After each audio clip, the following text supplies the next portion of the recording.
기도할게요. 하나님, 우리 마음대로 살아가다가 지쳐버리고 실망하고 그래서 내 뜻대로 안 되는 인생 때문에 넘어질 때가 너무나 많았는데 하나님, 그러한 우리를 주께서 버려두지 않으시고 찾아와 우리를 불러주시어 주님의 사랑의 숲에서 안식을 누리게 하시니 감사합니다. 오늘 이 자리가 주님 만나는 그 복된 자리, 주님의 숲인 줄 믿습니다. 이곳에서 쉼과 안식, 평안을 누리며 상처받고 또 고통당하던 나의 삶이 회복되어지는 은총이 있게 하여 주시옵소서. 이 시간도 아버지 앞에 나올 때 작은 물질이지만 예물로 가지고 나와 주께 봉헌합니다. 기뻐 받아주시며 주님의 나라와 영광을 위해 사용하여 주시옵소서. 주님, 이 자리에 나와 있는 사랑하는 주의 청년들 가운데 하나님, 주님을 반드시 만나야 되는 사람들, 주님께서 꼭 만나고 싶어하는 그 영혼을 단 한 사람도 놓치지 말아주시고 붙잡아 주시고 그 마음의 문을 두드려 주시옵소서. 그래서 정말로 주님이 우리를 얼마나 사랑하시는지, 우리를 향해 얼마나 놀라운 선한 계획을 갖고 우리에게 좋은 것 베풀기 원하시는지를 확신하고 들어갈 수 있는 복된 예배의 자리가 되게 하여 주시옵소서. 감사하오며 존귀하신 예수님의 이름으로 기도하옵나이다. 아멘. 말씀 보겠습니다. 시편 62편입니다. 시편 62편 1절부터 7절까지 말씀 함께 보겠습니다.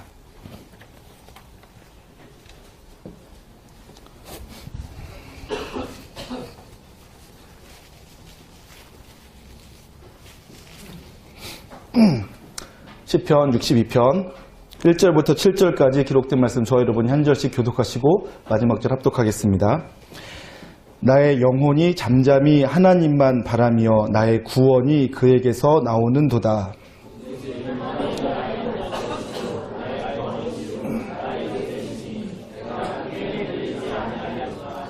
넘어지는 담과 흔들리는 울타리 같이 사람을 죽이려고 너희가 일제히 공격하기를 언제까지 하려느냐.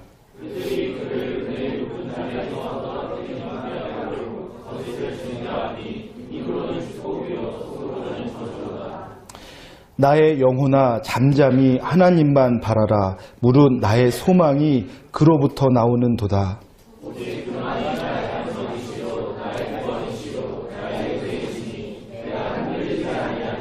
함께 보겠습니다. 나의 구원과 영광이 하나님께 있으며 내 힘의 반석과 피난처도 하나님께 있도다. 아멘. 아멘. 네, 오늘 저희 청년부 예배에 처음 나오시는 분들을 주님의 이름으로 환영합니다. 이곳에서 주님 만나시고 주님으로 말미암아 놀라운 회복과 또 복을 누리시길 소망합니다. 오늘은 이 본문 말씀을 중심으로 나를 살리는 반응이라는 제목으로 함께 말씀의 은혜를 나누도록 하겠습니다. 계속해서 반응에 대한 이야기를 나누고 있습니다. 여러분, 우리의 인생은 내가 선택하고 살아가는 선택의 연속인 줄 알았는데 가만히 보니까 내가 선택했다고 하는 그 선택마저도 사실은 어떤 주어진 환경에 대한 나의 반응으로서의 선택일 경우가 많다라는 것을 알게 되었어요. 그래서 나는 사실은 선택하고 산다고 했지만 사실은 내게 주어진 삶, 내게 주어진 환경, 내가 만난 사람들이 내게 보여주는 태도에 대한 나의 또 다른 태도, 나의 또 다른 반응, 이러한 반응들로 이루어져 있는 거죠. 그래서 우리 인생은 선택과 반응들로 이루어져 있는데 그런 선택과 반응들을 우리는 태도라고 부르죠. 내 인생에 대한 나의 태도, 사람을 향한 나의 태도, 환경을 향한 나의 태도, 선택과 반응이 모여서 내 인생의 태도가 되는 것입니다. 그리고 아시는 분은 아실 텐데 태도가 인생을 결정합니다. 그래서 저는 여러분들이 좋은 태도를 갖기를 원하고 좋은 태도를 위해서 좋은 선택과 좋은 반응을 할 줄 아는 저와 여러분 되시기를 주님의 이름으로 축원합니다. 여러분, 선택할 때에는 반드시 하나님을 의지해 선택해야 됩니다. 왜 그렇죠? 우리는 어리석고 우리는 아주 제한적이에요. 그래서 우리의 선택은 내 생각에는 옳은 길을 선택한다고 선택했는데 그 선택이 필경 나를 망하게 하는 길일 경우가 너무나 많이 있어요. 그래서 내가 나 스스로를 망하게 하는 선택을 한 다음에 나중에 가서는 하나님을 원망하고 사람을 원망하고 환경을 원망해요. 내가 내 선택을 했는데, 나를 망하게 한 선택을 했는데, 그렇기 때문에 내 선택, 내 지혜가 대단한 줄 오해하지 마시고 하나님만이 참 진리, 지혜자이신 것을 믿고, 또 하나님이 우리 인생의 통치자이시며 우리 삶을 인도하시는 분이심을 믿고 하나님과 함께 선택할 수 있는 지혜를 갖길 소망합니다. 그리고 나서는 반응이죠. 여러분과 제가 좋은 반응을 하며 사실 수 있기를 소망합니다. 제가 한 가지 반응에 대한 제가 제일 좋아하는 한 가지 이야기를 먼저 해드리고 계속 진행할 텐데요. 여러분들께 이미 한번 제가 말씀드린 적이 있었어요. 아주 오래전 레츠 KT라는 그 회사의 광고예요. 신문 광고고요. 신문 광고의 제목은 아르바이트의 진실 2였습니다. 그리고 그 밑에는 생각을 이동하라, 삶에 배우고 삶을 즐겨라라는 부제가 적혀 있는 광고였어요. 똑같은 사진 두 개가 있어요. 똑같은 사진 두 개가 있는데 그 옆에 있는 그 글자 내용이 달라요. 그 글자 내용, 왼쪽에 있는 사진 똑같이 세차하는 사진이었는데 거기서 나오는 그 글자 내용을 알려드릴게요. 왼쪽에 있는 사진에는 이러한 글자가 적혀 있었습니다. 시간당 2,500원, 하루 고작 2만 원이다. 종일 서 있으려니 다리가 붓는다. 사장님은 일이 서툴다고 얼굴을 찡그린다. 오늘따라 닦을 차들이 왜 이리 큰 걸까? 일을 마칠 시간은 아직 멀었다. 왜 이리 시간은 더디 가는지. 이것이 세차하고 있는 한 아르바이트 학생의 속마음을 글로 표현한 거죠. 똑같은 사진인데 다른 글이 적혀 있어요. 사진은 똑같아요. 시간당 2,500원. 학교는 돈을 주고 배우지만 여기선 돈을 받고 배운다. 서서 하는 일이 힘들지만 참을성을 가르쳐준다. 사장님의 꼼꼼한 일처리에서 책임감을 배웠다. 손님들의 표정은 차만큼이나 다양하다. 벌써 퇴근식이다. 시간 참 잘 간다. 여러분 어떤 느낌이 드시나요? 똑같은 사건, 똑같은 환경인데 그것을 어떻게 받아들이느냐. 그 사건에, 그 환경에 어떻게 반응하냐에 따라서 어떤 사람은 모든 게 불평, 불만, 투성이고 하나도 배우지 못한 채 시간만 낭비하는 사람이 있는가 하면 어떻게 반응하느냐. 지금 내게 주어진 이 환경, 이 상황, 이 사람, 이 일에 대해서 어떻게 반응하냐에 따라서 그것이 나를 살리기도 하고 나에게 유익을 가져다 주기도 하고 내 주변 사람들에게도 유익을 가져다 주기도 합니다. 그만큼이나 반응은 중요합니다. 여러분 척스인돌이라는 목사님이 계셔요. 굉장히 훌륭한 목사님이신데 그분께서 태도에 대한 이런 글을 쓰셨습니다. 나에게 태도란, 여기서 태도란 선택과 반응의 연속, 선택과 반응을 해가는 것을 태도라고 제가 이미 말씀드렸습니다. 나에게 태도란 사실보다 더 중요하고 과거보다, 교육보다, 돈보다 더 중요하다. 처해진 상황보다, 실패와 성공보다, 행동하는 것보다 더 중요하다. 타고난 외모나 재능, 기술보다 더 중요하다. 이것은 회사나 교회나 가정을 일으키기도 하고 무너뜨리기도 한다. 지나간 과거, 타인의 행동 방식, 어쩔 수 없는 일을 바꿀 수는 없다. 우리가 할 수 있는 유일한 일은 다만 태도를 선택하는 것이다. 그럼 무슨 말인지 다 아시겠죠? 이해되시죠? 내가 바꿀 수 없는 일들이 있는데 바꿀 수 없는 거 가지고 아무리 발버둥 쳐봤자 소용이 없어요. 내가 선택할 수 있는 것은 다만 그것에 대한, 내가 바꿀 수 없이 내게 주어진 환경, 사건, 일, 사람에 대한 나의 반응으로서의 태도밖에는 선택할 게 없단 말이죠. 내가 할 수 있는 것은. 그러니까 그 반응을 정말 지혜롭게 잘할 필요가 있어요.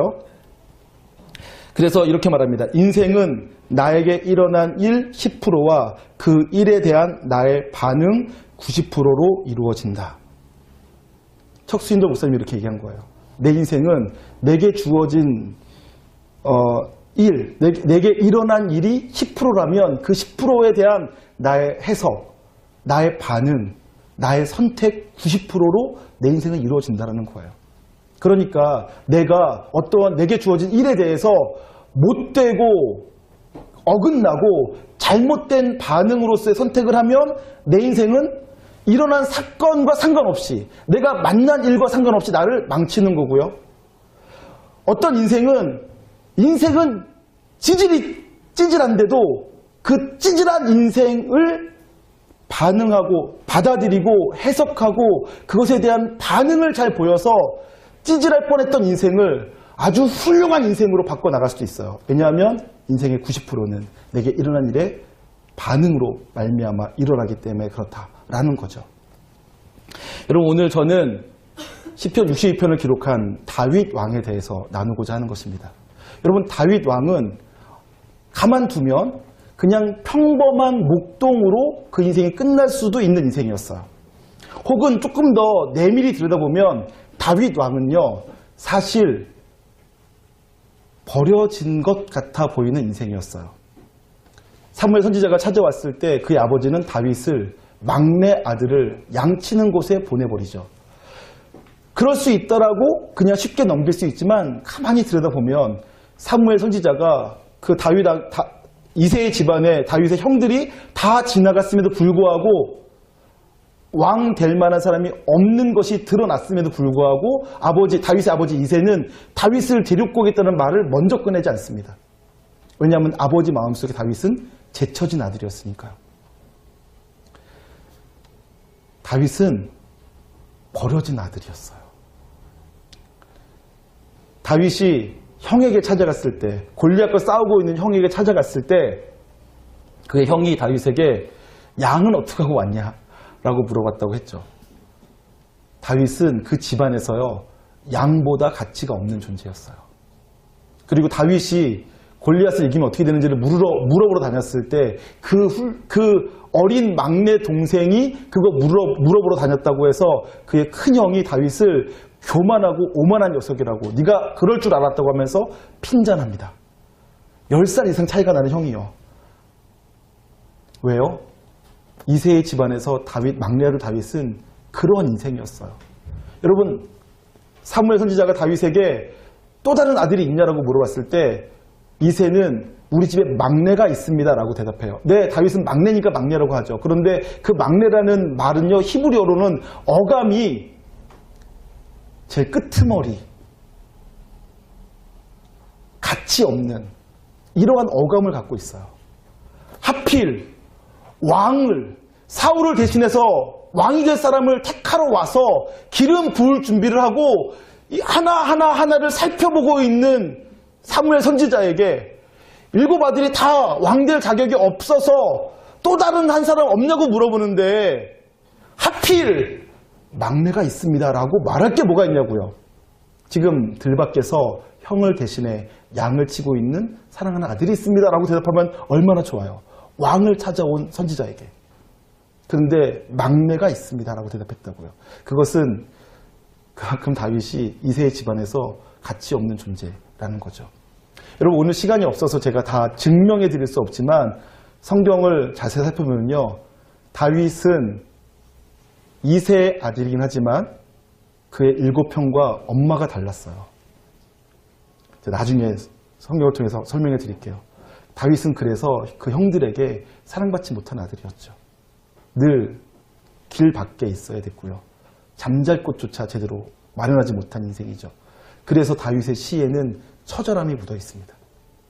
그랬던 다윗. 그래서 그냥 저냥 살면 그냥 목동 중 하나로 끝날 뻔한 인생, 혹은 조금 잘못됐으면 자기 인생, 자기 출신에 대한 저주를 하고 형들은 왜 이래, 아버지는 왜 이래, 내 인생은 왜 이 모양이야 하고 원망하고 불평하고 짜증 부렸으면 어쩌면 그냥 건달들 중에 하나로 끝날 수도 있는 인생일 뻔했는데 실제 다윗은 어떻게 됐나요? 그는 이스라엘의 가장 위대한 왕이 됐어요.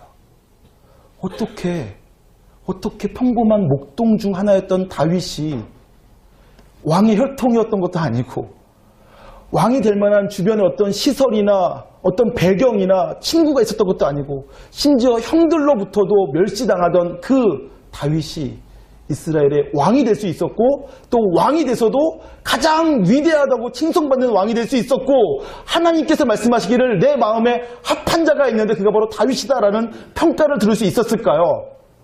그것이 바로 다윗이 보인 반응 때문에 그래요. 다윗이 자기 인생에 대해서 보인 반응들. 엄마가 달라. 형들이 나를 무시해. 아버지가 나를 외면해. 아버지가 나를 부끄러워하는 거죠. 드러내주고 싶어 하지 않는 거야. 그러면 다윗의 마음속에 어떤 마음이 들었을까? 여러분이 만약 그 처지라면 어떤 마음이 들었겠어요? 여러분이 갖고 있는 그 마음이 다윗이 가질 법한 평범한 마음이었겠죠. 근데 다윗은 그 평범한 마음을 거절하고 다른 마음을 먹기로 결정한 거예요. 그렇게 자기 인생을 바꿔나간 거죠. 오늘 본문에 보니까 이 본문은 다윗이 왕이 된 다음에 쓴 시예요.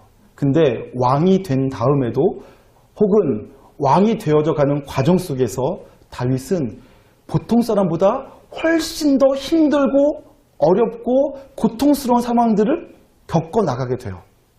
진 에드워드가 쓴 새 왕 이야기라는 책이 있어요. 아주 감동적인 책이고요. 아직 안 읽어보신 분들은 반드시 꼭 읽어보시길 정말 추천해드립니다. 이것은 모든 청년이 반드시 읽어봐야 될 책이에요. 새 왕 이야기. 이것은 내 인생에 주어진 환경에 대해 내가 어떻게 반응할 것에 대해 하신 거에 대해서 너무나 명확하게 설명해주고 있습니다.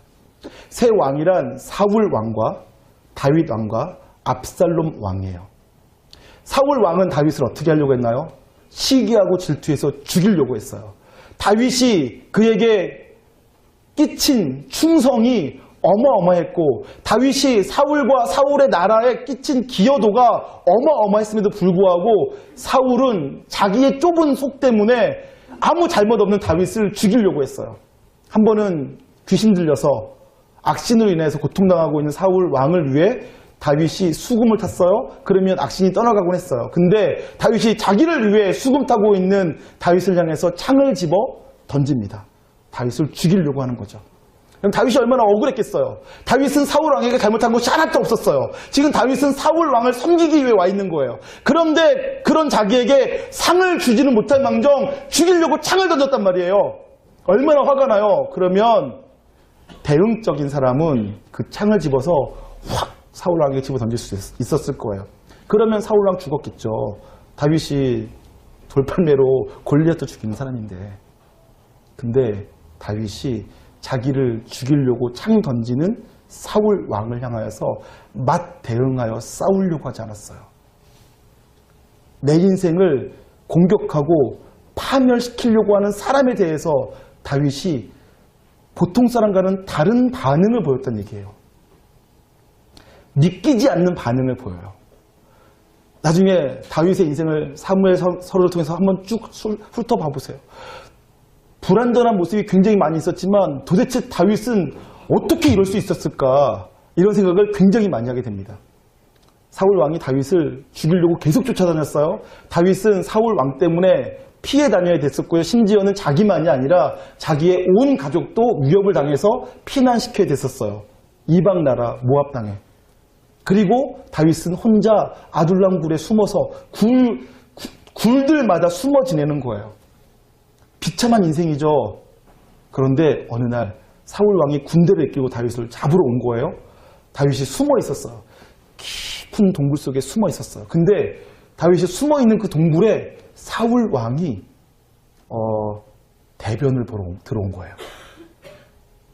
다윗의 신하들이 이렇게 말하는 거죠. 다윗이여, 지금 사울 왕을 죽일 절호의 기회입니다. 하나님이 주신 기회입니다. 하나님이 주신 기회가 아니라면 어떻게 이러한 절호의 기회가 생길 수 있겠습니까? 라고 했단 말이에요. 여러분, 지금 다윗이 사울 때문에 얼마나 고통당하는지 몰라요. 자기만이 아니라 자기의 온 가족까지라도. 그리고서는 다윗이 숨어있는, 죽이려고 쫓아온 사울 왕이 자기가 숨어있는 동굴 속에 와서는 꼼짝달싹 못하고 있는 상황이에요. 그냥 몽둥이로 내리쳐도 죽어요. 다윗이 칼로 그의 몸을 뱄으면 반드시 죽였을 거예요. 아무 손해보지 않고. 근데 다윗은 그때 그렇게 하지 않아요. 죽이지 않아요. 하나님이 택하신 사람을 내가 어떻게 죽이겠는가 하고 죽이지 않는단 말이에요. 놀라운 반응이죠. 어떻게 그럴 수 있었는지 정말 놀랍습니다. 그런가 하면요, 다윗 인생 진짜 불쌍하다는 생각이 드는데 마침내 다윗이 왕이 됐어요. 사울 왕이 죽고 다윗이 왕이 됐어요. 다윗의 나라가 이제 견고해졌어요. 하나님께서 도와주셔서 사방에 있는 모든 나라를 다 정복했어요.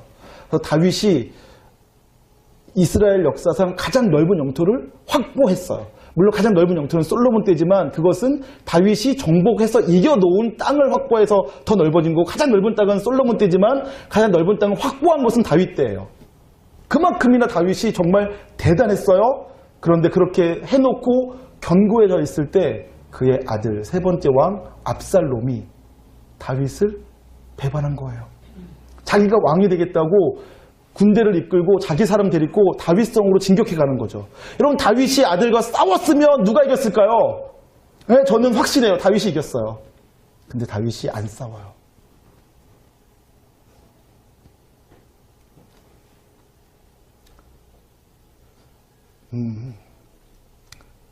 놀랍죠. 전 정말 놀라워요. 어떻게 아들이 아버지에게 반역할 수가 있어요? 생각만 해도 그것은 때려 죽여야 될 것 같아. 그렇잖아. 다윗이 압살롬이 자기를 반역해서 오는 것에 대해서 명분이 없어 도망간 게 아니잖아요. 사울 왕에 대해서는 하나님 때문에, 그가 하나님께서 택하신 왕이니까 대항하지 않았다 치더라도 아들이 나한테 반역하는데 아버지가 그를 죽이지 못할 이유가 어디 있겠어요. 제 생각은 그래요. 근데 다윗이 그렇게 하지 않은 거예요. 정말 놀랍습니다. 그런데 더 놀라운 거는 어떻게 그럴 수 있었을까? 그게 저는 정말 궁금한 거죠. 어떻게 다윗은 그런 반응을 보일 수 있을까?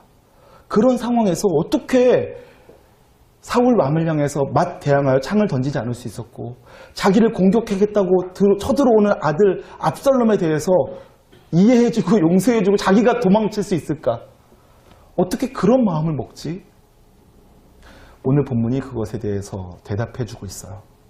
그래서 여러분들이 이 시편 62편을 자세히 들여다보고 이 말씀을 잘 묵상하실 수 있길 소망합니다. 오늘 말씀에 보니까요, 다윗이 갖고 있는 상황에 대해서 보여주고 있어요. 다윗의 상황이 어떻습니까? 4절과 5절에 보니까 아마도 억울한 일 당한 것 같아요. 무슨 일 때문인지 구체적인 사건은 안 나오지만 억울한 일 당했어요. 그래서 어떻게 표현하냐면 넘어지는 담과 흔들리는 울타리 같다라고 표현해요. 우리 4절과 5절 한번, 3절과 4절 읽어보겠습니다. 시편 62편 3절과 4절 같이 읽을게요. 시작. 넘어지는 담과 흔들리는 울타리 같이 사람을 죽이려고 너희가 일제히 공격하기를 언제까지 하려느냐. 네, 구체적인 사건이 뭔지는 모르겠지만 지금 우리 개역 개정에는 넘어지는 담과 흔들리는 울타리 같이 다윗을 공격한다고 되어 있어요. 근데 사실 원어로 보면요, 다윗 자신이 넘어지는 담과 같아요. 지금 다윗 자신의 삶이, 그러니까 옛날에는 우리 요즘처럼 건축 기술이 좋지 않으니까 담을 아마 돌로 쌓았겠죠. 근데 그것이 지금 무슨 일 때문인지 흔들흔들 거려요. 그래서 누구 하나 지나가다가 톡 건들면 담이 와르르 무너질 것 같아요. 지금 다윗이 자기의 처지를 생각할 때 내 처지가 넘어지는 담과 같다라는 거예요. 흔들리는 울타리는 본래 견고하게 둘러차고 있어서 다른 것들이 쳐들어오지 못하게, 짐승이나 도둑이 넘어오지 못하게 하는 것이 울타리인데 그 울타리가 그 역할을 못해요. 흔들리는 울타리예요. 다윗 자신 생각할 때 나는 지금 누구 하나라도 톡 건드리기만 하면 와르르 무너질 것만 같은 인생이고 내 역할을 내가 제대로 못 해내는 인생이다. 그런데도 불구하고 너희들은 나를 죽이려고 한꺼번에 일제히 몰려든다. 한 사람만 와도 나를 넘어뜨릴 수 있는데 너희가 일제히 달려들어 나를 넘어뜨리려고 한다. 이렇게 표현하고 있는 거예요. 무슨 사건인지는 구체적으로 모르지만 다윗이 인식한 자기 상황은 그래요. 객관적인 상황은. 그리고 아마도 다윗이 지금 조금 높은 위치에 있었나 봐요. 아마도 왕이었을 때겠죠. 근데 사람들이 다윗을 거기서 끌어내리려고, 다윗을 그 위치에서 끄집어 내리려고 온갖 모략을 다 쓰는 거예요. 겉으로는 축복의 말을 하고 겉으로는 웃으면서 얘기하지만 속으로는 자기들끼리 협작하고 죽이려고 음모를 꾸미고 있는 거예요. 다윗이 그거를 알아요. 화가 날 만하죠. 그래서 4절에 그들이 그를 그의 높은 자리에서 떨어뜨리기만 꾀하고 거짓을 즐겨하니 입으로는 축복이요 속으로는 저주로다. 지금 다윗이 겪고 있는 상황이 이런 상황이란 말이에요. 그러면 일반적으로 어떻게 됩니까? 왕이고 높은 자리에 있으면 그렇게 자기를 공격하려고 일제히 덤벼드는 사람을 향하여서 군대를 소집해야죠. 다윗에게 용사들이 있었어요. 다윗의 용사들을 불러야죠. 한 번에 600명을 쳐 죽이는 용사들이 있었어요. 그런 사람 불러야겠죠. 그리고 쟤네들을 쟤네들을 다 도륙하라 이렇게 명령했으면 됐겠죠. 다시 말씀드리지만 다윗은 이스라엘 역사상 가장 넓은 영토를 차지한 왕이었어요. 그의 군대는 가장 강력한 군대였어요. 다윗의 호위병이 있었어요. 다윗이 마음만 먹었으면 자기를 반역하는 사람, 반대하는 사람 다 죽이려고 했을 때 다윗이 무난히 그거 할 수 있었을 거예요. 다윗이 그거 하지 않았어요. 자기를 죽이려고 하고 음모를 꾸미고 있는 사람들 향하여서 다른 반응을 보입니다. 그런 상황에서 다윗이 보인 반응이 무엇입니까? 그것이 바로 1절과 5절에 있는 반응이에요. 한번 같이 읽어볼까요? 62편 1절입니다. 같이 읽겠습니다. 시작. 나의 영혼이 잠잠히 하나님만 바라며. 네, 다윗이 지금 그 상황에서 내 영혼아 잠잠히 하나님만 바라봐라 라고 하고 있는 거예요. 내 영혼이 잠잠히 주를 바라봅니다. 내 영혼아, 내 영혼아, 저들 때문에 떨지 말고, 저들 때문에 조급해하지 말고, 이 사건 때문에 지금 겁먹지 말고, 지금 주를 바라보자. 자기 영혼을 향해서 이렇게 선포하고 그렇게 계속 해나가는 거죠. 내 영혼이 주를 바라보는 행동들을 계속해 나가는 거예요. 지금 내가 넘어지는 담장과 같은 상황인데, 벼랑 끝에 몰려있는 것 같은 상황인데, 내가 지금 내게 주어진 책임을 다 감당하지 못하는 흔들리는 울타리 같은 상황인데, 누구보다도 조급하고 힘들고 어려울 수 있는 다윗이 사람들이 자기를 끄집어 내리려고 하고 뒤에서 헌담하고 거짓말을 하고 있는 그런 상황을 뻔히 알면서 다윗이 했던 상황은 내 영혼아 잠잠히 하나님을 바라보자 라고 했다라는 거예요. 그래서 다윗은 사울을 향하여서 다시 창을 집어 던지지 않을 수 있었고요. 자기를 죽이려고 공격해 들어오는 버릇없는 죽어 마땅한 아들 압살롬을 향하여서 똑같이 되갚지 않은 거예요. 그럴 수 있었던 거죠. 어떻게요? 그 모든 상황에서, 어떻게 보면 끔찍한 상황에서 하나님을 바라봤기 때문에 그렇습니다. 저는 그래서 여러분들이 상황과 환경과 나 자신의 상태 이런 것들 너무너무 중요하고 거기서 잘 균형을 이루어야겠지만 그 모든 것 위에 뛰어나신 하나님을 볼 수 있길 소망합니다.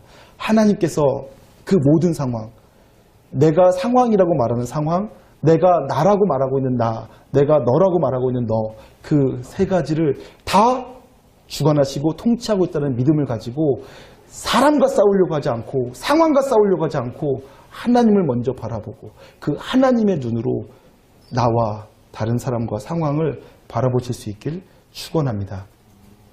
다윗이 바라봤을 때요, 이 내용을 조금만 더 구체적으로 살펴볼 필요가 있는데, 다윗은 내 영혼아, 내 영혼이라는 표현을 써요. 여러분 다윗의 시를 보면 내 마음이라는 표현이 있어요. 내 생각이라는 표현이 있어요. 그러니까 이 표현은 그냥 어쩌다 나온 상투적인 표현이 아니라는 거예요. 여러분 내 속사람을 표현할 때 내 마음이라고 말할 수 있어요. 내 생각이라고 말할 수도 있는 거죠. 그런데 다윗은 의도적으로 내 영혼이라고 표현해요.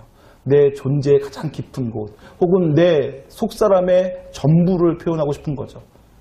내 중심으로부터 내가 행하겠다, 이런 표현을 하고 있는 것입니다. 내 중심이, 내 영혼이 하나님을 바라보겠다, 이런 표현을 하는 거죠. 두 번째 주목할 표현은 그가 하나님만 바란다라는 표현이에요. 저는 이 표현이 굉장히 부담스러워요. 하나님만 바란다니까요. 제한이 있잖아요. 다른 것 안 보겠다는 거, 하나님만 바라보겠다. 내 영혼이 하나님만 바라본다라는 게 상황과 환경과 내 감정을 바라보지 않고 하나님만 바라보겠다는 게 얼마나 부담스러운 일인가요? 그러나 다윗은 그렇게 했어요. 그때 진짜 힘들고 어려울 때 하나님을 바라본 거죠. 하나님만 바라본 거죠. 왜냐하면 하나님 보다가 상황 보면 미칠 것 같거든요. 하나님 바라보다가 그 삶, 사울이나 압살롬이나 혹은 다른 사람들을 보면 부하가 치밀거든요. 못 견디거든요. 밤에 편히 잘 수가 없거든요. 다윗은 하나님만 바라보겠다는 거예요. 여러분 그런 적 있으시잖아요. 아직 없으면 진짜 복 받으신 거예요. 근데 여러분 그런 적 있으실 거예요. 그 일 때문에 잠을 못 이루는 거, 그 사람 때문에 잠 못 이루는 거, 밥을 먹지 못하게 되는 거, 소화를 못 시키게 되는 거, 머리가 막 빠지게 되는 거. 그런 거 경험한 적 있으신 분 계시잖아요. 우리 인생에 그런 일이 찾아올 수 있거든요. 그때 다윗은 어떻게 했다고요? 내 영혼이 하나님만 바란다. 여러분들이 그때 하나님만 바라보실 수 있게 소망합니다. 다음 주에 그 원리 한 번 더 제가 설명할게요. 그러면서 이상한 표현이 또 한 가지가 있죠. 내 영혼이 하나님을 바란다라고 말해도 되는데 거기에 내 영혼이 잠잠히 하나님만 바란다라고 해요. 잠잠히. 여러분 잠잠이라는 말도 그냥 들어간 말이 아니라 다윗은 이 잠잠이라는 말을 굉장히 중요하게 표현하고 있는 거예요. 도무지 잠잠할 수 없을 때 한 표현이기 때문에 더 가치 있는 표현이죠. 여러분들이 이런 상황 처해보세요. 흔들리는 담과 같은 상황이에요. 누군가 지나가다가 툭 건드리면 와르르 무너질 것만 같은 상황이에요. 그런데 잠잠할 수 있으시겠어요? 다윗이 지금 그렇게 했다는 거예요. 내 영혼이 하나님을 바라보는데 잠잠히 바라보겠다. 잠잠히 바라본다는 것은 어떤 것일까요? 약한 것부터 세 가지 말씀드릴게요. 일단은 잠잠이란 하던 일을 멈추고 라는 얘기예요. 그럼 우리가 진짜 분주하잖아요. 하고 싶은 일 많잖아요. 그리고 벼랑 끝에 몰리면 살기 위해 지푸라기라도 잡잖아요. 그래서 막 이것저것 해야 될 것 하고 싶은 게 너무 많아질 수 있어요. 근데 그때 잠잠이란 그 내가 빨리 찾아가 도움을 구할 사람을 만나고 사건을 처리하기 위해서 움직이는 그 모든 움직임을 일단 멈추고 잠잠히 먼저 하나님 바라본다라는 거죠. 지난 주간에 이찬성 목사님 부흥성회를 했어요. 감사하게도 부교육자들만 따로 이찬성 목사님과 화요일 저녁에 만남을 가졌어요. 그래서 뭐 한 사람씩 질문 하나씩 준비하자고 해가지고 질문도 준비했는데 그런 질문들 중에서 공통적으로 그러니까 세 가지 질문에 대해 한 가지 대답이 나온 게 있었어요. 이찬성 목사님 설교 준비 어떻게 하시나요? 설교하실 때 제일 중요하게 여기는 건 무엇인가요? 설교 준비의 노하우 알려주세요. 뭐 이런 설교 관련된 질문 한 가지 있었고요. 또 한 가지가 목회는 잘하신 줄 알겠는데 가정도 잘 다스리시나요? 목회하다 보면 너무 바쁘셔서 가정 돌보기 힘드실 텐데 어떻게 하시나요? 그다음에 목회하시면 수많은 다양한 사람 때문에 스트레스 많이 받으실 텐데 그 스트레스를 어떻게 관리하시나요? 이러한 질문에 대한 대답이 한 가지였어요. 그게 뭐였냐면 본인은 9시 반이면 무조건 주무신대요. 무슨 일이 있어도 9시 반에 주무신대요. 그리고 4시쯤 일어나신대요. 그리고 본교회 새벽 예배는 처음 개척할 때부터 교회랑 양해를 구해서 본교회 새벽 예배 가지 않으시고 본인 혼자서 그 새벽 4시부터 아침 9시까지 4, 5시간을 혼자 보내신다는 거예요. 그때 자기는 모든 게 다 해결되신대요. 혼자 가만히 하나님 앞에 머물러 있는 거죠. 내 영혼이 잠잠히 하나님만 바라며. 그게 그분의 삶 가운데 실천되어 있는 거죠. 그러니까 심지어는 저희들 재밌으라고 하신 표현인데 극적인 표현인데 토요일날 저녁에 설교 준비가 하나도 안 돼 있어도 나는 9시 되면 잔다. 그리고 나서 주일 아침 새벽 4시부터 준비한 걸로 설교한다. 그러지 않으면 못한다는 거예요. 왜냐하면 진짜로 저 여러분 100명도 안 되는 청년부 때문에도 머리가 아플 때가 많은데 2,000명 막 몇천 명 되는 교회 목회자로 살아가다 보면 얼마나 스트레스 받는 일 많겠어요? 잠 못 이룰 때 많죠. 근데 그렇게 하면 못 견딘다는 거죠. 일단은 하나님께 맡기고 자고 새벽에 일어나 그걸 하나님께 혼자서 조용히 독대하며 풀어간다는 거예요. 그러면서 그분이 그게 내 삶의 쿠션이다라고 하시더라고요. 그러고 보니까 그게 어떤 책에서 읽었던 것 같아요. 자기 삶에 쿠션이 있어야 된다는 거죠. 스트레스 받을 때 그 스트레스를 잠시 완충시켜주는 그러한 시간, 그러한 장소, 그런 사람이 필요하다는 거예요. 이찬성 목사님은 새벽 시간을 그런 쿠션으로 사용하셨어요. 다윗은 요 시간, 내 영혼이 잠잠히 하나님을 바라보는 그 시간이 다윗 인생에는 쿠션이었죠. 그래서 사람을 사건을, 자기 자신을 새롭게 하나님 안에서 다시 이해하고 다시 해석하고 다시 결단하며 살아갈 수 있게 된 거죠. 만약 이러한 쿠션과 같은 시간, 충격을 완화시키고 다시 새롭게 생각해 볼 수 있는 시간을 두지 않고 그냥 막 대응하고 살았으면, 사울 왕이 창 던졌을 때 뭐야 이거 하고선 에이샹 하면서 확 던졌어 봐요. 그러면 그냥 끝이에요. 다윗이 그러지 않았던 얘기예요. 제가 샹해가지고 또 놀라신 분 죄송합니다. 이해를 돕기 위한 다윗이 그런 시간을 가졌어요. 잠잠히 하던 일을 멈추고 하고 싶은 일, 지금 당장 너무 급해서 지금 안 하면 큰일 날 것처럼 여겨지는 그때에도 그것을 일단 멈추고 이것에 대해 의미를 물어보고 하나님께 여쭤보는 거죠. 왜 그러시는지, 무엇 때문에 이러시는지, 그것이 나에게 어떠한 의미가 있는지 하나님께 여쭤본다는 거죠. 두 번째 잠잠이란 자세히를 말합니다. 자세히. 내 영혼이 잠잠히 하나님을 바라본다는 얘기는 내가 하나님께 더 깊이 나아가 하나님께 더 자세히 여쭤보겠다는 것을 의미하는 거죠. 여러분, 하나님과 나 사이에 오해가 있을 수 있잖아요. 눈에 보이는 사람과 사람도 같이 살아도 오해가 생기고 서러울 때 있고 힘들 때 있는데, 하나님과 나 사이에도 오해가 있을 수 있잖아요. 여러분 믿으시길 바라는데, 우리 하나님은 선하시고요, 우리를 너무나 사랑하셔서 우리에게 가장 좋은 거 주기를 원하세요. 그거 여러분 믿으셔야 돼요. 믿으시죠? 이거 심각한데 여러분 믿으시죠? 우리 하나님 선하십니다. 반드시 좋은 것 주시는 길 원하시는 하나님이세요. 여러분, 저는 저희 막내 아들 사랑해요. 막내 아들뿐 아니라 제가 저희 아들들 다 사랑하죠. 여러분 그거 아실 거라고 믿고 제가 예우 하나 드린다면요, 저희 근데 막내 아들이 제가 너무 사랑해서 그를 제가 여태까지도 한 번도 못 드렸어요. 9살 될 때까지. 그런데 그 아들이 아토피가 심해요. 그래서 밤에 자다가 막 온몸을 긁고요, 새벽에 일어나서 막 긁다가 울고 막 그래요. 안타깝죠. 그래서 제가 그 아들의 아토피가 낫기를 원해요. 그래서 그것도 제가 때가 되면 낫겠지 하다가 최근 들어 기도하기 시작했어요. 그렇게 할 때 제가 그 아들에게, 저희 아들이 면을 굉장히 좋아하는데, 특히 라면을 굉장히 좋아하는데 제가 라면 금지령을 내렸어요. 그리고 과자 금지령을 내렸고요, 사탕 금지령, 콜라 금지령을 내렸어요.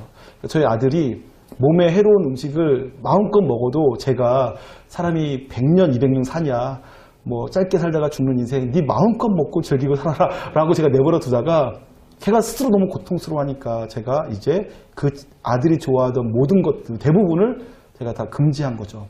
사탕, 아이스크림, 콜라, 사이다, 특히 라면. 근데 또 저희 집은 큰애들이 있으니까 큰애들 공부하다가 배고플 때는 라면 끓여 먹어요. 그럼 애가 10시 반에 잠자려고 들어갔다가 라면 끓이면 냄새 맡고 나와서 황홀한 냄새 막 그래요. 라면 너무 먹고 싶다는 거죠. 근데 제가 라면 못 먹게 해요. 또 나쁜 엄마는 꼭 아이가 엄마한테, 엄마랑 라면 먹고 싶으면 아빠한테 허락받고 먹어, 꼭 이렇게 말해요. 애가 나한테 아빠 라면 먹어도 돼? 그래요. 그럼 제가 뭐라고 말해야 됩니까? 안 돼. 저도 아이가 라면 먹으면 행복해하는 거 보고 싶은데 안 돼요. 안 돼. 그 라면 먹다가 걔가 더 큰 불행 겪을까봐 저도 싫지만, 저도 고통스럽지만 안 된다고 하는 거예요. 저도 지금 웃는 거 보고 싶어요. 걔가 좋아하는 거 보고 싶어요. 근데 안 돼요. 지금 걔 좋아하는 거 하다가 결국 걔 인생 망칠 수 있어서 지금 안 된다고 하는 거예요. 안 된다고 할 때 내 마음도 아파요. 그러나 안 된다고 하는 게 그 아이를 향한 최고예요. 그 아이의 요청을 거절하는 게 아빠가 할 수 있는 최선이라고요. 여러분, 우리 하나님 믿으셔야 돼요. 여러분의 인생에 하나님께서 노라고 말씀하실 때, 안 돼 라고 말씀하시고, 여러분의 인생에 고통을 듬뿍 주실 때 여러분보다 하나님이 더 아파하세요. 근데 그게 내 인생을 향한 최선인 줄 하나님이 아시니까 그렇게 주시는 거예요. 근데 거기서 여러분들이 하나님 못됐다, 하나님 괜히 믿었다, 하나님 믿어봤자 아무 도움 안 되고 손해만 난다 하고선 도망치시면 진짜 여러분 인생 끝장나는 거죠. 좋은 반응 보이셔야 돼요. 여러분 하나님께 다윗처럼 이런 상황을 만났을 때 하나님께 잠잠히 머물러 바라보셔야 돼요. 자세히 들여다보셔야 돼요. 진짜 하나님 왜 그러실까? 진짜 하나님께서 내 인생에 이런 고통 주시는 진짜 이유가 뭘까? 왜 내 인생에 이러한 절망의 시간들이 있는가? 왜 내 인생에 이렇게 피곤한 일들이 겹겹이 몰려오는가? 그냥 대충 막연하게 생각하면서 오해하지 마시고 하나님께 좀 나아가서 물어보세요. 왜 그러시는지요? 하나님께 자세하게 좀 물어보세요. 들으시길 바라겠습니다. 한 가지 더 잠잠이란 조용히를 말하는 거예요. 조용히. 나의 말, 나의 생각, 나의 감정을 잠시 내려놓는 시간이 필요하죠. 여러분 저는 종종 제가 상처받아요. 근데 제가 어떤 때 상처받냐면요. 제가 기대했던 것과 다른 반응을 보일 때 상처받아요. 쉽게 얘기하면 이런 거죠. 영화 보러 갔는데 영화가 굉장히 잘 만들어졌다고 하는데 제가 이게 뭐야 하고 나올 때가 있어요. 왜요? 제가 기대를 이만큼 가졌는데 이만큼의 영화를 보면 이만큼도 훌륭한 영화인데 보고 나올 때에는 기대가 너무 컸기 때문에 그 기대가 충족이 안 돼서 별것 아니었네 라고 하게 된다고요. 근데 제가 어느 날 아무 기대감 없이 쉬는 날 월요일 날 그냥 어떤 영화를 봤는데 너무너무 감동을 받는 거예요. 그럼 제가 와 이런 영화가 다 있어 숨겨진 영화다 하고 평점이 막 6점대야. 아무 기대 없이 보면 너무너무 재밌어. 근데 막 기대를 이만큼 하고 가서는 막 돈 내고 갔더니 평점이 8.9, 9.1 막 그래도 내가 이게 별거 없네 이렇게 할 때가 있다고요. 뭐라고요? 내 기대, 내 프레임이 깨질 때 실망한다고요. 상처받는다고요. 여러분 엘리야가 놀라운 일을 행했지만 이세벨이 죽이겠다 하는 말 듣고서는 바로 그냥 도망치면서 그 위대한 선지자가 로뎀나무 아래에서 죽기를 구해요. 너무너무 이해가 안 가죠. 어떻게 그 위대한 선지자가 기도해서 비가 오지 않게도 하고 비가 오게도 하고 갈멜산에서 하늘에서 불이 내려오게 만들었던 그 엘리야 선지자가 어떻게 그 한마디 말에 쫄아가지고 도망쳐서 죽기를 원하냐고요. 근데요 왜 그러냐면 엘리야가 갖고 있던 프레임이 있었거든요. 내가 이렇게 하면 이스라엘 나라가 이렇게 바뀌겠지라는 기대를 했는데 그 기대가 무너지니까 하나님께 가가지고는 화를 내는 거잖아요. 하나님 제가 열심히 특심하였는데 지금 이스라엘 사람들은 다 주를 버리고 떠났고요. 주의 제자는 다 무너졌고요. 아무도 남지 않았습니다. 자기 혼자 그런 망상에 빠지는 거예요. 자기 프레임이 깨지니까요. 내가 누군가에게 기대하는 게 있었는데 그 사람이 내가 기대했던 반응을 보이지 않으면 제가 상처받는 거죠. 내가 하나님께 교회 다니고 말씀 읽고 기도하고 신앙생활하며 하나님께 기대하는 기대가 있었을 거예요. 내 기대죠. 내가 만든 하나님이죠. 그런데 그 기대가 충족되지 않으면 내 프레임이 깨지면 하나님께 실망하는 거예요. 그래서 교회 다녀도 별것 없네. 쟤네들은 왜 저렇게 다니는지 모르겠어 하면서 실망하고 엘리야처럼 가서 죽기를 바라고 별것 없네 이렇게 되는 거죠. 진짜 기쁨을 진짜 하나님과의 관계를 맺지 못한 채 자기 상상, 자기 기대가 깨진 것만으로 그냥 망쳐버리는 것입니다. 그래서 잠잠히 조용히가 필요해요. 내 기대를 내려놓는 거죠. 내 생각을 내려놓는 거죠. 내 프레임을 잠깐 깨트려 보는 거예요. 아무런 조건 없이 하나님 앞에 서보는 거죠. 진짜 잠잠히 하나님이 내게 무엇을 말씀하시는지 그것을 들어보는 시간을 가지셔야 되는 거예요. 그러할 때 하나님께서 내게 하시는 음성이 있는 그대로 순수하게 내 생각으로 필터링 되지 않고 내 감정으로 필터링 되지 않고 하나님의 뜻이 순전하게 내 심령 속에 각인되기 시작할 때 내 영혼이 그 말씀 앞에 서게 될 때 새로운 반응을 보일 수 있게 되는 것입니다. 여러분 시편 60편 자세히 가만히 잘 들여다보세요. 다윗은 지금 어마어마하게 힘든 상황이었는데 그 힘든 상황에서 보통 사람과는 다른 반응을 보여서 그의 인생 전체가 달라지는 결과를 만들어내요. 근데 그렇게 할 수 있는 게 다른 여러 요건들이 있었다라고 할 수 있겠지만 가장 중요한 것이 그 모든 순간순간들마다 다윗이 하나님을 바라보고 하나님의 눈으로 이해하고 해석해냈기 때문에 그렇습니다. 그리고 그렇게 하기 위해서 다윗은 잠잠히 하나님 앞에 머물러 있는 시간들을 가졌어요. 저는 여러분과 저의 인생도 새로워지길 원합니다. 보통 사람과 똑같이 살기를 원치 않아요. 보통 사람과는 지금부터라도 다르게 반응하는 삶, 다른 태도를 갖고 있는 삶을 살길 원해요. 그래서 자칫 평범해질 수 있는 인생을 위대한 인생으로 바꿔나가길 소망합니다. 큰 일, 큰 부자, 대단한 일 하라는 뜻이 아니라 진짜 하나님께서 여러분에게 원하셨던 그 삶을 살아내시길 소망한다고요. 그러기 위해서 지금 여러분들은 내 영혼이 잠잠히 하나님을 바라는 시간을 가지셔야 돼요. 내 24시간 중 다만 몇십 분이라도 하나님을 바라보는 시간 가지시길 소망합니다. 그랬더니 어떠한 결과가 생겼나요? 내가 크게 흔들리지 아니하리로다 라고 고백하게 되어집니다. 상황이 바뀐 게 아닌데도 다윗이 크게 흔들리지 않게 돼요. 여러분 아마 여러분들 이런 경험 있으실 거예요. 그때는 그게 너무나 큰일처럼 느껴졌고 그때는 그게 내 인생을 막 좌지우지할 것처럼 여겨졌는데 지나고 보니까 진짜 별거 아니었다라는 것들 기억나시는 거 있으세요? 제가 여러분이 웃음거리가 되면서 늘 말씀드리는 건데 제가 고등학교 3학년 때 여자친구랑 헤어졌어요. 여자친구랑 헤어질 때 제가 진짜 너무너무 힘들었어요. 근데 지나고 보면 미안한 말이지만 별것 아니었어요. 대학교 떨어졌을 때요. 와, 일주일 동안 집 안에 갇혀 있었어요. 일주일 동안 나가고 싶지 않더라고요. 제가 말씀드렸잖아요. 교회에서 고등학교 3학년 때까지도 수련회 다 가고 금요일마다 모든 예배 다 드리고 했으니까 저는 좋은 대학 갈 줄 알았어요. 근데 제가 원했던 대학 못 갔어요. 창피하더라고요. 부끄럽더라고요. 얼굴을 못 들겠더라고요. 집에서 나가고 싶지가 않더라고요. 밥도 먹고 싶지 않더라고요. 하나님께 원망만 생기더라고요. 그래서 거의 일주일을 그냥 내 방에만 갇혀 지냈어요. 문을 엄마 아빠가 두드려도 안 열고요. 여동생이 와서 두드려도 안 열었어요. 그냥 너무 막 인생이 싫었어요. 내 인생이 끝장난 것처럼 느껴졌어요. 지금만 생각하니까요. 왜 그러는지 모르겠어요. 진짜 별것 아니거든요. 지나고 보면 진짜 별것 아닌 거예요.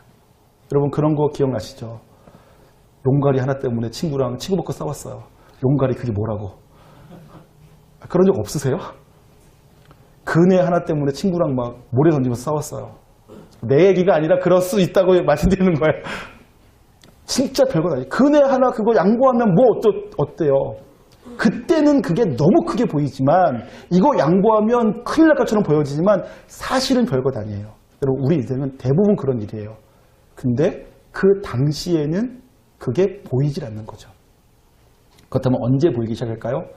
나의 영혼이 잠잠히 하나님을 바라기 시작할 때. 그래서 하나님의 눈으로 다시 내 인생을 바라보고 하나님의 눈으로 다시 세상과 사람들을 바라보기 시작할 때 이게 사실은 큰 줄 알았지만 별것 아니구나. 이런 것들을 깨달아가면서 크게 흔들리지 않을 수 있게 되는 거예요.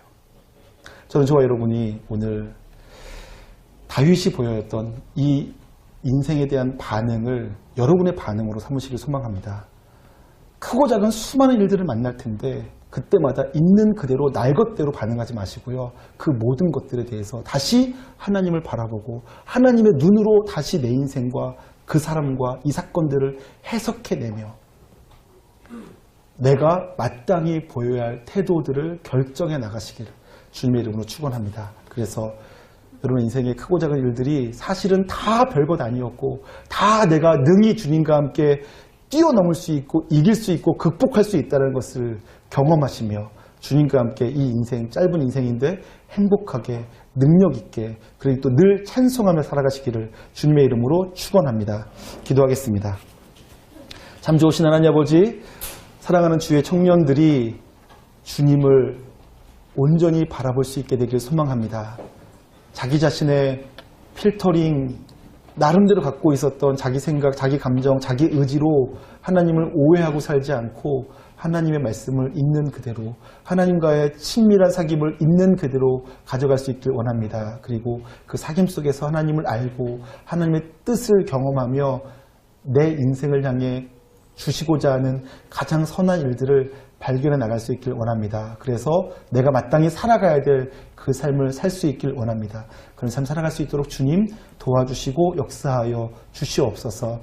사건에 대해서, 사람에 대해서, 나 자신의 감정과 또 나 자신의 생각에 대하여서, 또 내가 만나고 있는 모든 여건들에 대하여서 원망하고 불평하고 또 혹은 부정적인 반응 보이며 살지 않고 가장 좋은 반응하기 위하여서 날마다 시마다 하나님께 나아가 주를 바라볼 수 있도록 은혜 더하여 주시옵소서. 감사드리며 존귀하신 예수님의 이름으로 기도하옵나이다. 아멘. 네, 그래서 같이 이 찬양을 마음 다해 부르며 주님 보좌 앞에 한번 서보도록 하겠습니다. 다 함께 자리에서 일어나서 찬양할까요? 네, 좁으신 분은 옆에 나와서 나의 영혼이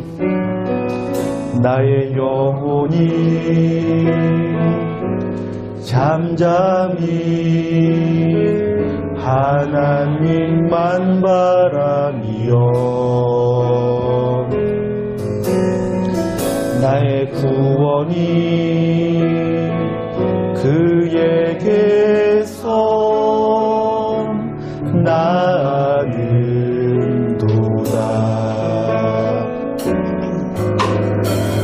나의 영혼아 잠잠히 하나님만 바라라. 나의 소망이 저에게서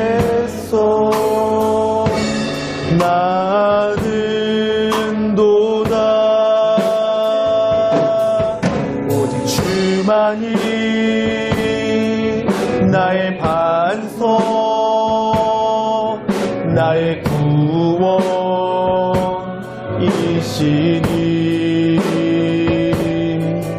오직 주만이 나의 산성, 내가 요동치 아니하리. 나의 영혼이 간절히 여호와를 갈망하며 나의 영혼이 간절히 여호와를 갈망하며 나의 입술이 여호와를 찬양하리.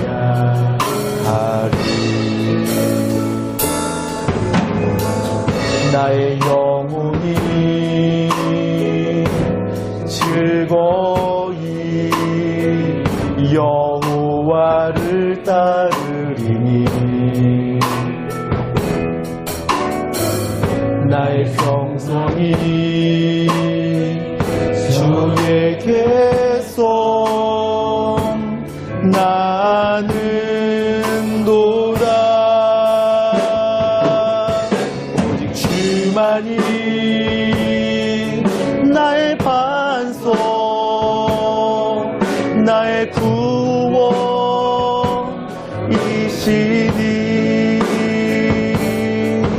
오직 주만이 나의 산성, 내가 요동치 아니하.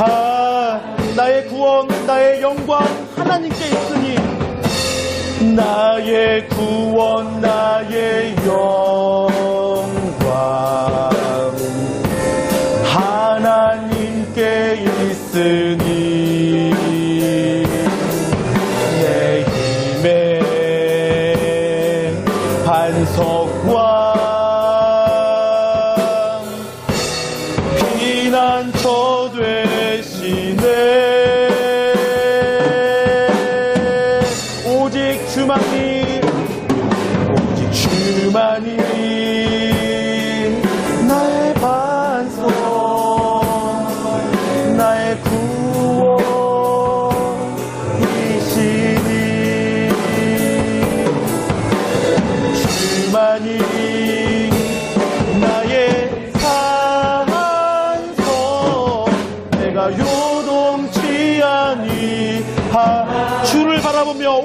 주만이 나의 반석, 오직 주만이 나의 반석, 나의 구원이시니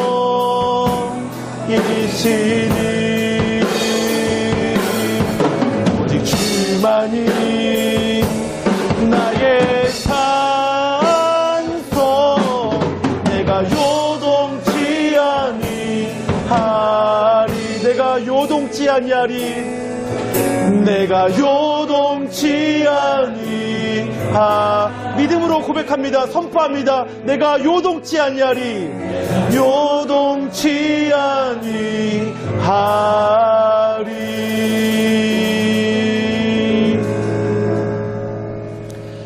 이제는 우리 주 예수 그리스도의 놀라우신 은혜와 하나님 아버지의 극진하신 사랑하심과 성령님의 감화, 감동, 교통하심의 역사가 이곳에 있는 모든 사람들 가운데, 특별히 잠잠히 그 온 영혼으로 주를 바라보길 원하는 주의 백성들의 삶 가운데 이제로부터 영원토록 함께 있을지어다. 아멘.